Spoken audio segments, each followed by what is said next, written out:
Commissioner Court is in session. Next on the docket, Joel Embiid.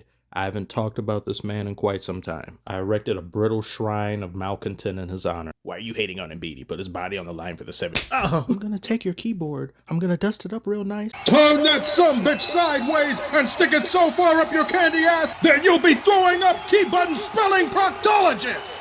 What the fuck is that smell? Now that I've threatened gastrointestinal harm, look at this. This is why I don't like Embiid. He is a dirty player. In fact, he is dirtier than Darth Mule. He has more flagrants than Darth Mule, and I loathe that man's existence. He has an abysmal attendance record, rivaled and beaten only by Kawhi.exe. He's also shown himself as of late to be a bad teammate, and he does himself no favors in the effort category. He's a great and elite talent whose career has unfortunately been marred by injuries, but his behavior and professionalism is unacceptable. And the same I said about has-been bench Simmons applies to Embiid as well. If what afflicts you is this damaging to your career and causes you nothing but strife in your everyday life, quit, retire. But they don't, because the money is too good. And these organizations that keep buying into them possess endless amounts of wealth as well as endless amounts of stupidity. It's now being reported that Embiid's knee is in really bad shape, and the 76ers are now regretting their decision in extending him in 2024. You know, when the idea was to still build around Embiid?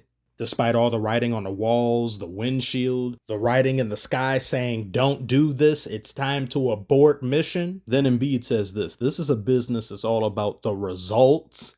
If I come back early enough and I'm still not myself, guess what? You're not winning any games. You already weren't winning any games with his being there. We're not going to push anything. For my whole career, I felt like we never took that approach. What is he talking about? Does everyone on this organization share the same brain cell? He's essentially saying up until this point, they've been pushing things. So missing half of your career is a result of them pushing things when you've only been afforded all the time in the world to recover, to miss back-to-backs, to load manage without consequence. But if Embiid is to be believed, that wasn't enough.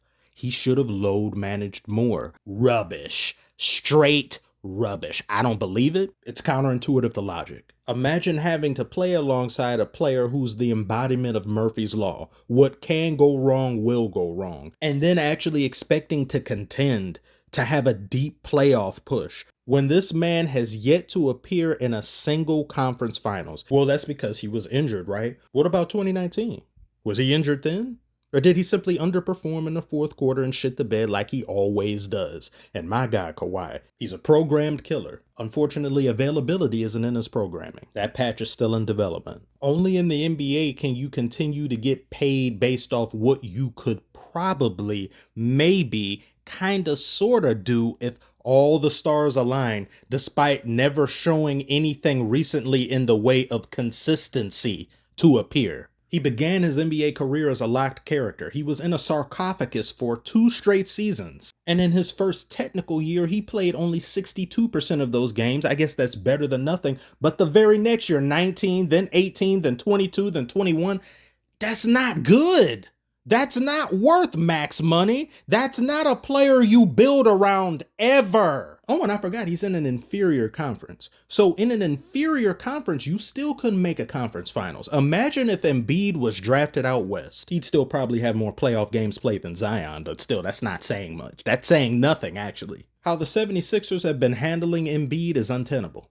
They deserve their failure. And again, Embiid's talent is near unquestionable, but his availability and consistency on that end has.